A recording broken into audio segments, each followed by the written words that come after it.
Hey, this is Josh Hennig on 97.3 ESPN, the Sports Bash, and joining me on the phone line, even though he should be the main event, he is the co-main event at UFC 207. He is the UFC Bantamweight champion, never been defeated as UFC Bantamweight champion, Dominick Cruz. Dominick, how you doing today?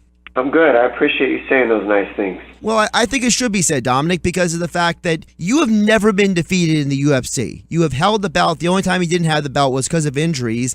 And I think it gets overlooked the fact that you are arguably one of the best fighters on the planet, but yet there's so many times where you get overlooked because you're fighting in a 135-pound division.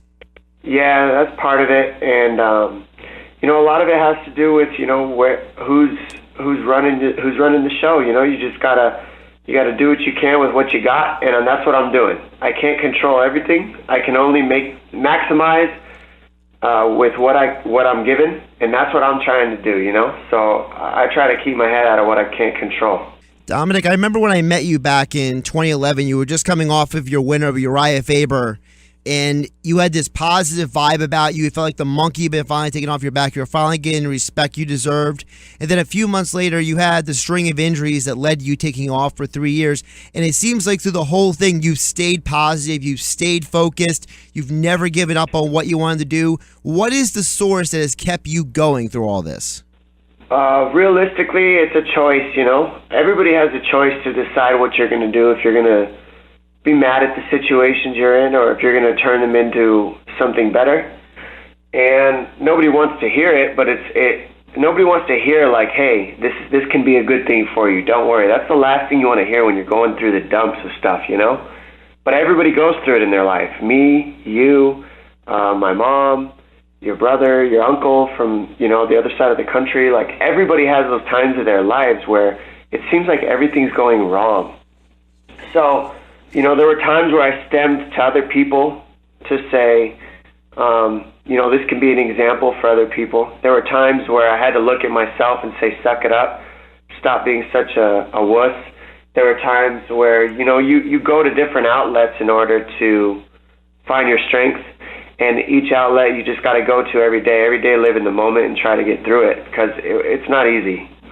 Things can look real negative a lot, but realistically, what it comes down to is wanting to evolve as a person in yourself. If you're not trying to impress anybody else, if you're not trying to impress absolutely anybody except yourself, in the end, you end up growing in yourself, which handles all the other things that you want to impress anyways. So it all comes together in the end. You're defending your title this Friday night against Cody Garbrandt, another one of these team alpha male guys who they just keep sending at you, and you just keep knocking them down one by one. What do you think is the biggest issue going into this fight against Cody? Does he seem like a lot like the other guys who have come out of Team Alpha Male, or are there certain things about his game that do differ? Well, there's little differences. The biggest difference for him is he comes from a striking background first. I mean, he has wrestling and grappling accolades, in the sense of he was a high school state champ in Ohio, which you can't find any record of at all anywhere in the wrestling community, no matter what you do, which interests me. But the point is, he does have a wrestling background.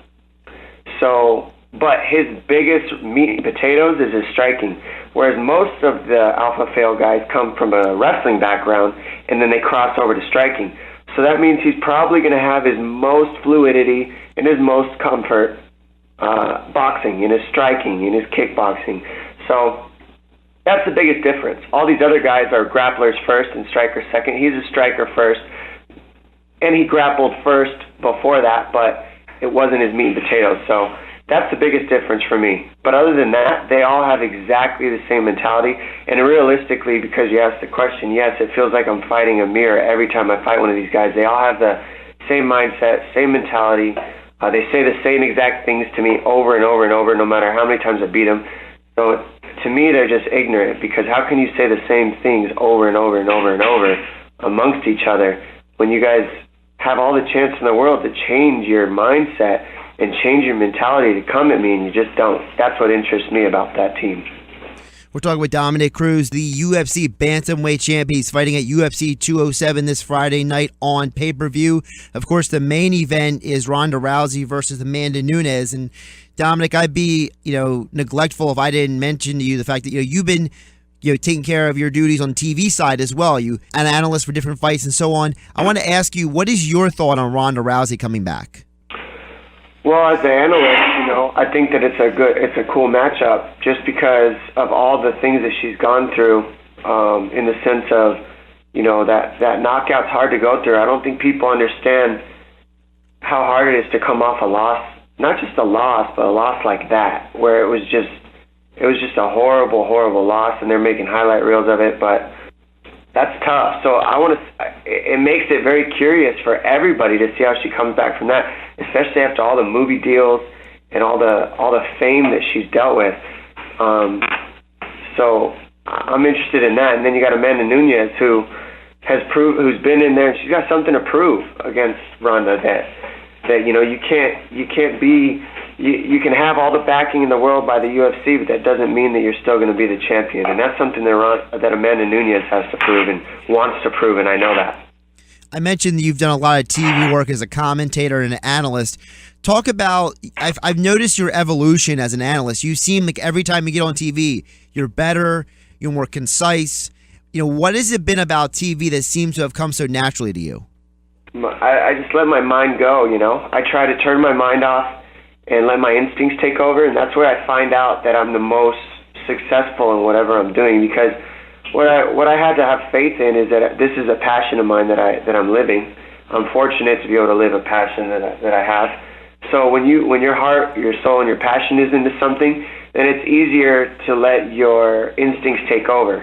I mean, there's just proof in that. So I just have to have faith in my abilities and know what I know. And when I do that, I can let go of control and explain to the world what's going on. And that's basically what's happening in those shows and what happens in my fights. Dominick, you're only 31 years old. You've been fighting as a professional MMA fighter for a decade. What are your goals moving forward here? Honestly, it's just grow. I mean, I just don't want to sound so cliche, but you can't. At this point, I've accomplished everything I could have imagined in fighting. I won 4 world titles in the WEC, which nobody knows about because it didn't really get that much limelight when I was doing it. And then I've won now, this will be my 5th world title at 135 pounds in the UFC.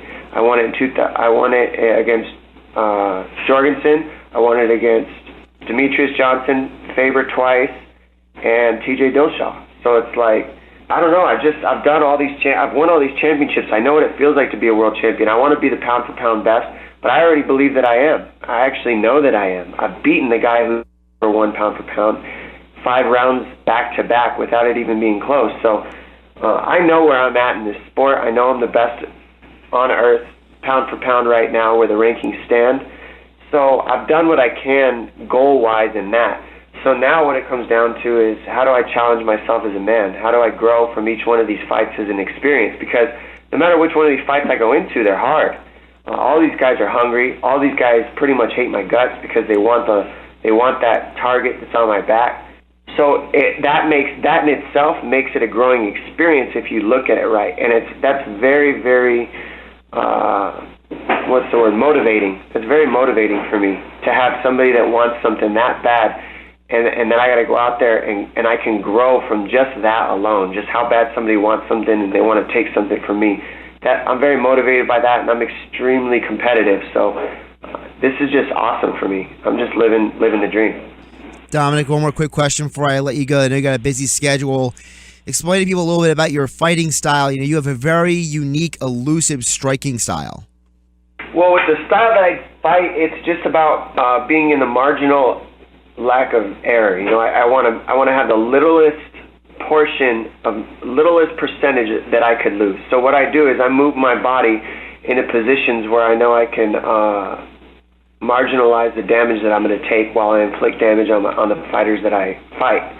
So it looks a little bit different, but it's because in mixed martial arts you have to worry about elbows, knees, kicks, punches, and takedowns is the biggest missing link that guys forget. When you're striking, people don't add takedowns they don't look at it like it's a strike, but actually in Muay Thai they say the deadly art of 8, which is the 8 limbs. You know what I mean? Your feet, your hands, your elbows, and your knees. But in MMA, it's the deadly art of 9. So that means you got to dodge a takedown on top of the other 8 limbs. So I move my body in a way that dodges all those things while I'm able to simultaneously inflict damage on the person that I'm fighting and just make them beat themselves while I beat them up round by round, minute by minute. That's what the style is based on. He's Dominick Cruz, the UFC Bantamweight champion of the world, arguably the pound-for-pound best MMA fighter on the planet, fighting at UFC 207 this Friday night. Dominick, best of luck to you. Thank you.